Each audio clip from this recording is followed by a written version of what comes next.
I'm Dr. Karthik Nagendra. I'm the Chief Marketing Officer of DemandFarm, a leader in digital key account management solutions. Welcome to our podcast, The Shift. It is a thought leadership podcast which focuses on bringing together sales and marketing leaders from across the world to share their perspectives around the future of key account management. Salesforce State of Sales report found that 88% of sales teams worldwide have transitioned to virtual or digital selling since the start of the pandemic.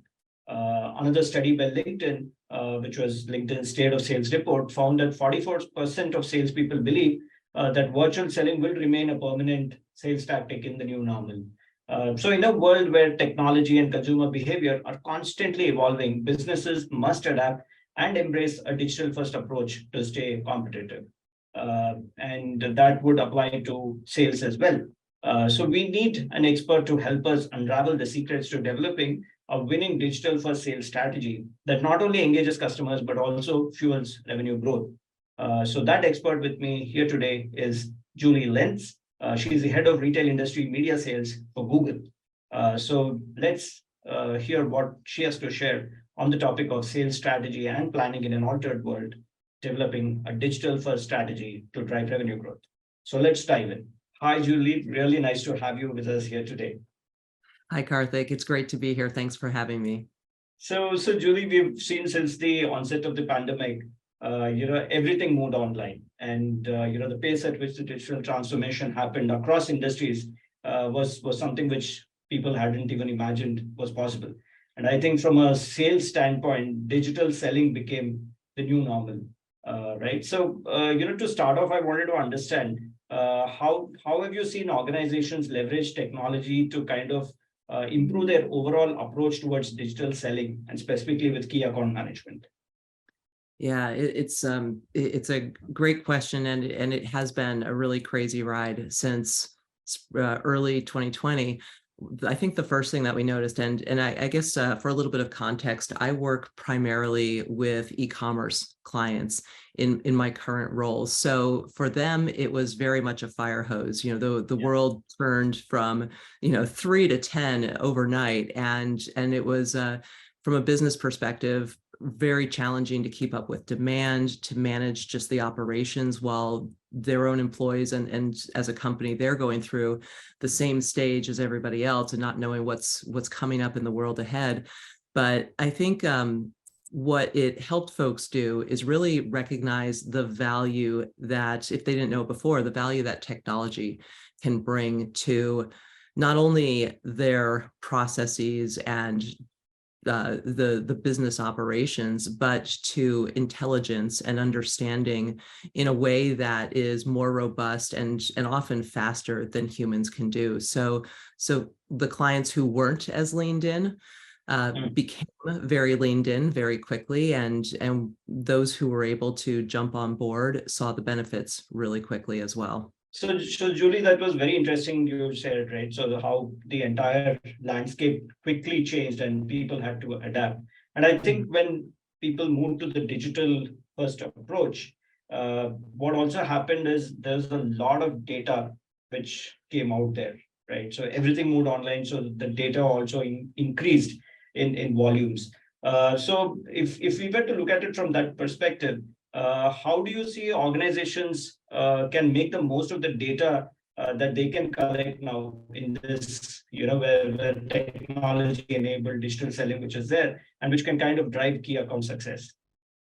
Yeah, and that is something that I think a lot of organizations are grappling with, because just because you have the information or the data, it doesn't necessarily mean that it is useful information until you know what to do with it, or until you have been able to figure out which signals make a difference for the impact. So what we always start with is thinking about the business goals or business objectives. What is it you're trying to do? And when you understand, it can sound really obvious, like, okay, we want to grow revenue, for instance, but when you understand a little bit more deeply, revenue from where, from which customers, where am I more profitable, it's much easier to think about what are the signals that make a lot of sense and put those pieces together.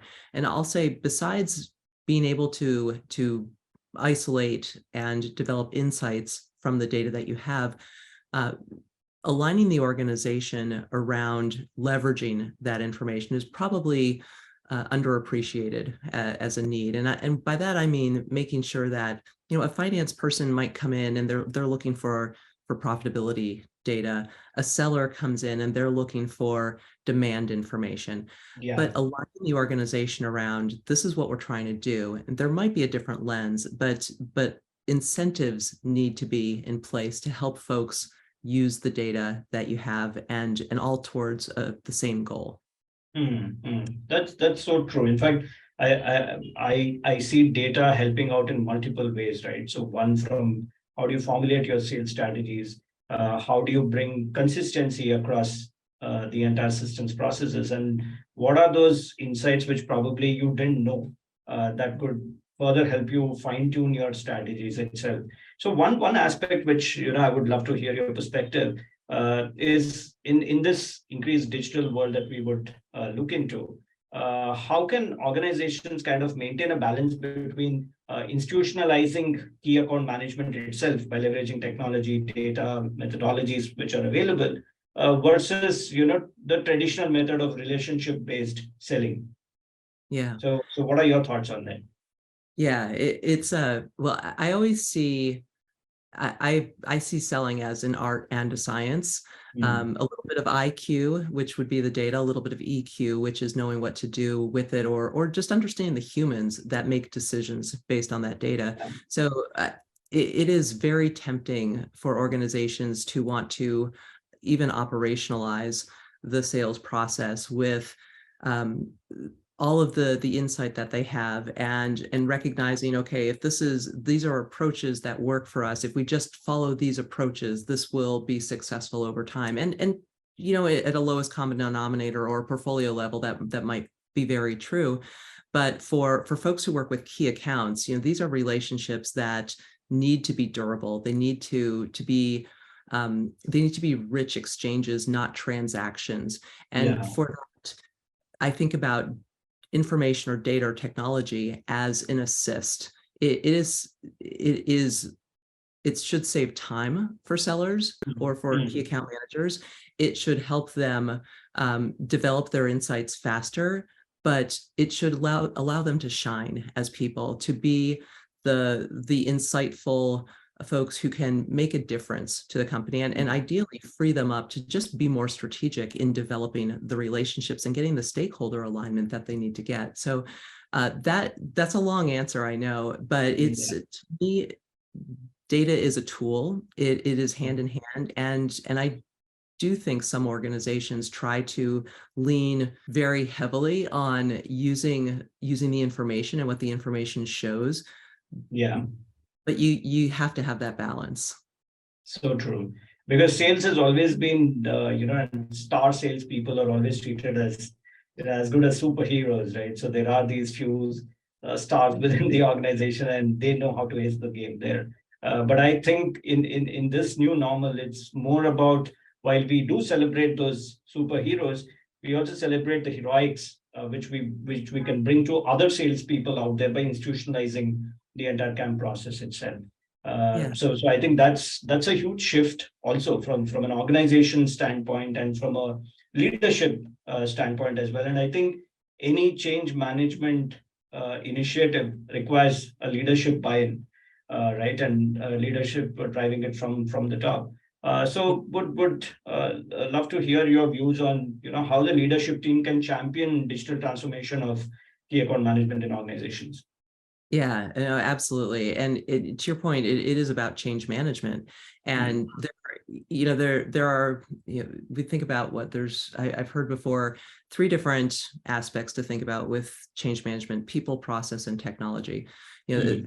Technology is the easiest part. The processes are maybe the next most complex in terms of what changes, how do we need to re-architect, how do what are our business policies or the rules about how we're going to use this.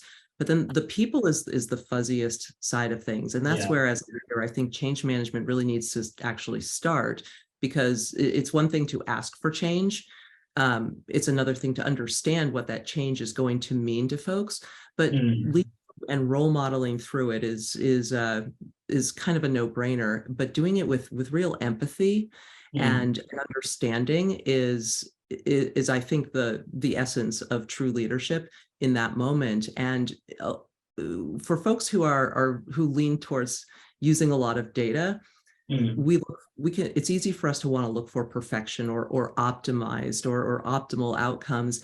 And we can't let perfect be the enemy of the good. I mean, it takes baby steps through change. So having a little bit of appreciation and empathy for those milestones is also really important. No, that was beautiful. I think perfection cannot be the enemy of good. I think that was very nicely put.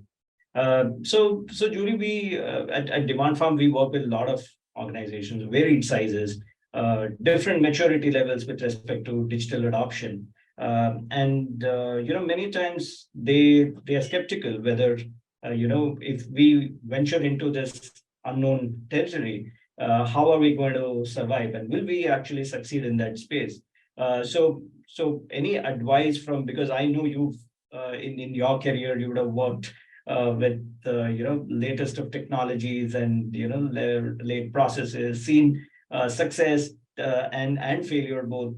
So any advice that you would like to give to folks out there who are trying to build a digital first sales strategy to drive their account growth?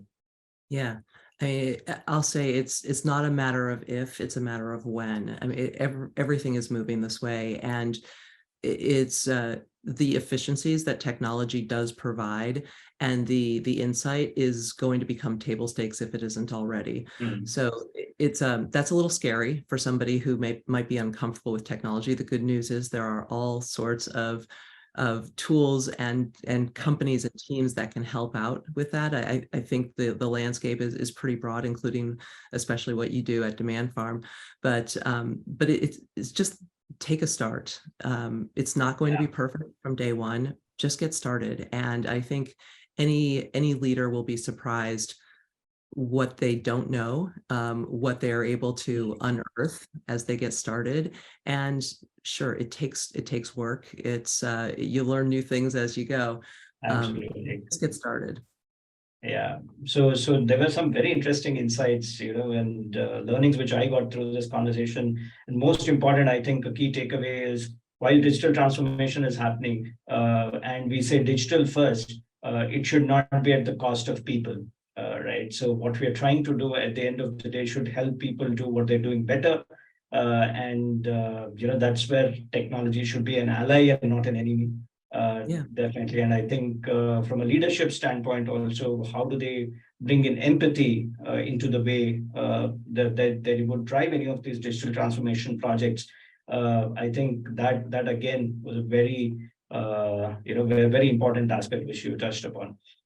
So thanks a lot, Julie. Loved our conversation. Very practical, and most importantly, I love the people aspect that you highlighted. So thanks once again for your time and being part of this show. Thank you, Karthik. These are such exciting times coming up for technology. You think about some of the headlines out there with all the technology can do. What makes me very excited is that I think this is the start of an age where humans are really appreciated in that process. So absolutely. It's been a pleasure talking to you and a great conversation. Thank you so much. Same here, Julie. Thanks a lot once again. Yeah. For more such insights, best practices, and thought leadership content, visit our website, www.demandfarm.com, or follow us on LinkedIn and Twitter @DemandFarm.